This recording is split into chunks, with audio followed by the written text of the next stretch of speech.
நண்பர்களே, ஈரான் போராட்டங்கள் தொடர்ந்து கொண்டிருக்கின்றன. அலி கமைனியை எவ்வாறாவது தூக்கிவிட வேண்டும், கைது செய்துவிட வேண்டும் என்று அமெரிக்கா துடித்துக் கொண்டிருக்கிறது.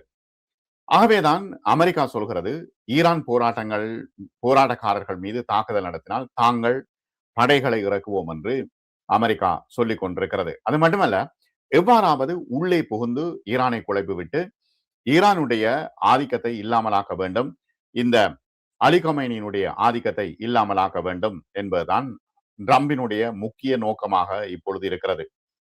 அடுத்து வரும் காலங்களில் ட்ரம்ப் நேரடியாக தலையிட்டு இந்த போராட்டக்காரர்களை பாதுகாக்க போகின்றோம் என்று அமெரிக்க படைகளை இறக்குவாரா என்பது மிகப்பெரிய கேள்வி. அடுத்தது, எவ்வாறாவது அலி கொமைனியை அந்த ஆட்சி கட்டிலிருந்து அகற்ற வேண்டும் என்பது அவருடைய விருப்பம்.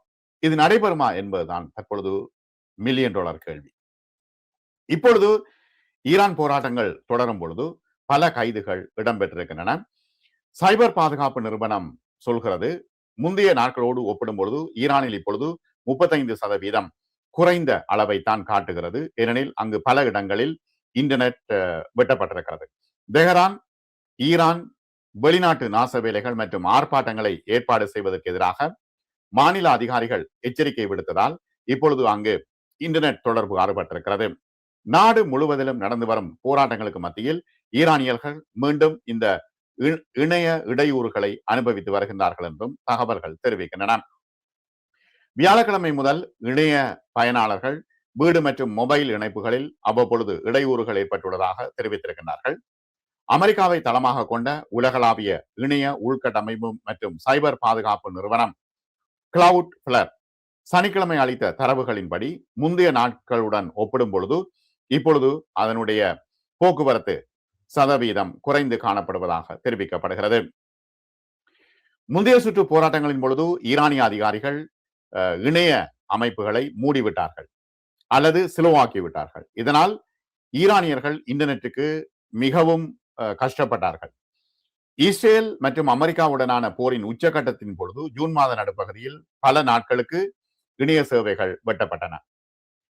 இந்த போராட்டங்களின் பின்னணியில் ஏற்பட்டுள்ள சமீபத்திய நிலைமை அரசாங்கம் குறிப்பாக எந்த கருத்தையும் தெரிவிக்கவில்லை. ஆனால் தகவல் மற்றும் தொடர்பு தொழில்நுட்ப அமைச்சர் சத்தார் ஹஷேமி சொல்லும் பொழுது ஈரான் வரலாற்றில் மிகப்பெரிய சைபர் தாக்குதல்கள் ஒன்றை தடுத்ததாக குறிப்பிட்டிருக்கின்றார். இப்பொழுது இருக்கின்ற சூழ்நிலையில் இந்த போராட்டங்கள் நாடு முழுவதிலும் பரவி இருக்கின்றன. பல நகரங்களுக்கு பரவி இருக்கின்றன. இந்த போராட்டங்களின் பொழுது குறைந்தது 10 பேர் கொல்லப்பட்டுள்ளதாக தகவல்கள் தெரிவிக்கின்றன. கொல்லப்பட்டவர்களில் மேற்கு ஈரானில் உள்ள ஹமேத நகரில் ஒரு இளம் வணிக உரிமையாளரும் ஒருவர். இது பல நாட்கள் கடுமையான போராட்டங்களையும் பாதுகாப்பு படையினரின் நிலைநிறுத்தல்களையும் கண்டிருக்கிறது அந்த நகரம். பிராந்திய ஆளுநர், அரசியல் மற்றும் பாதுகாப்பு துணைத் தலைவர் ஹம்ஸ் அம்ராய் ஊடகங்களுக்கு கருத்து தெரிவிக்கும் பொழுது ஈரானிய அதிகாரிகள் போராட்டக்காரர்களை தடுத்து நிறுத்துகின்றார்கள், அவர்களை எதிரிகளாக சித்தரிக்கின்றார்கள் என்று குறிப்பிட்டிருக்கின்றார். தெஹ்ரானுக்கு தெற்கே உள்ள கோம் நகரத்தின் உயர் பாதுகாப்பு அதிகாரி மோர்சே ஹெய்தாரி 17 வயது சிறுவன் ஒருவன் கொல்லப்பட்டதை உறுதிப்படுத்தி இருக்கின்றார். விரோத சக்திகள் என்று குறிப்பிடுகின்றார். ஆகவே இவ்வாறு போராட்டங்கள் நடைபெற்றிருக்கின்ற சூழ்நிலையில் அங்கு இராணுவத்தினர் மக்களை நோக்கி துப்பாக்கிச் சூட்டு பிரயோகம், கண்ணீர் புகை பிரயோகங்களை நடத்தி வருகின்றன. ஆனால் தொடர்ச்சியாக இந்த போராட்டம் வலுப்பெற்று வருகிறது.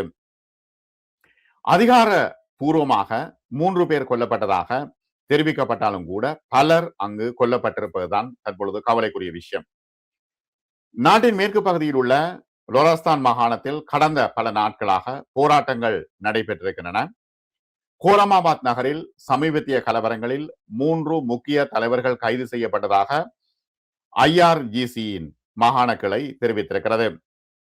பெயர்களை அவர்கள் குறிப்பிடவில்லை.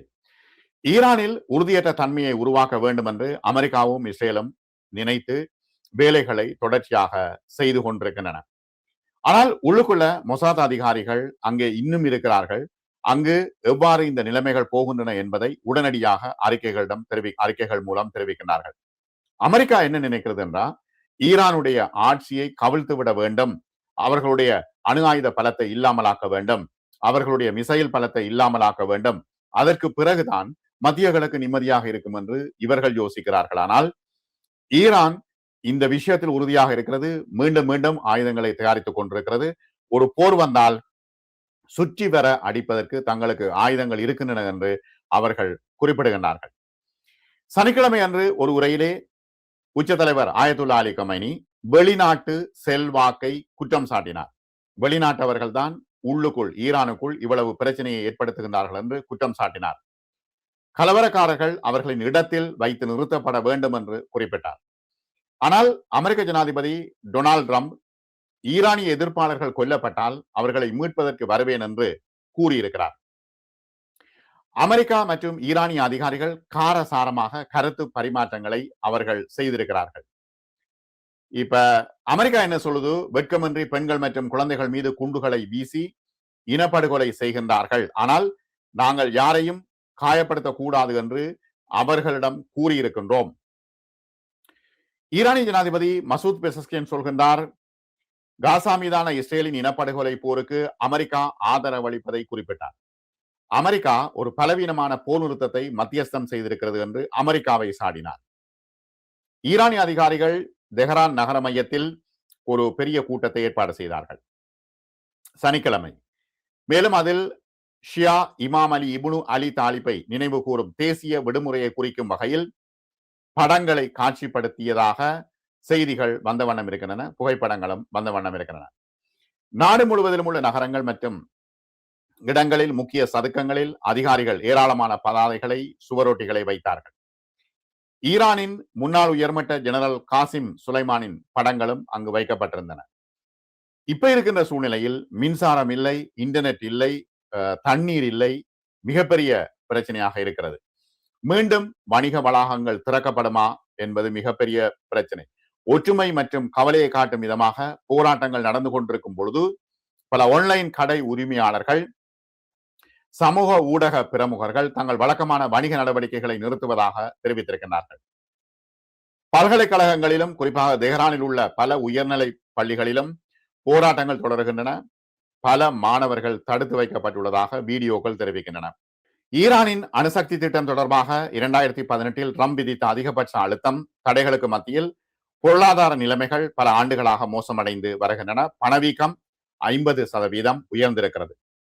சமீபத்திய ஆண்டுகளில் மிகப்பெரிய பிரச்சனையை ஈரான் சந்திக்கிறது.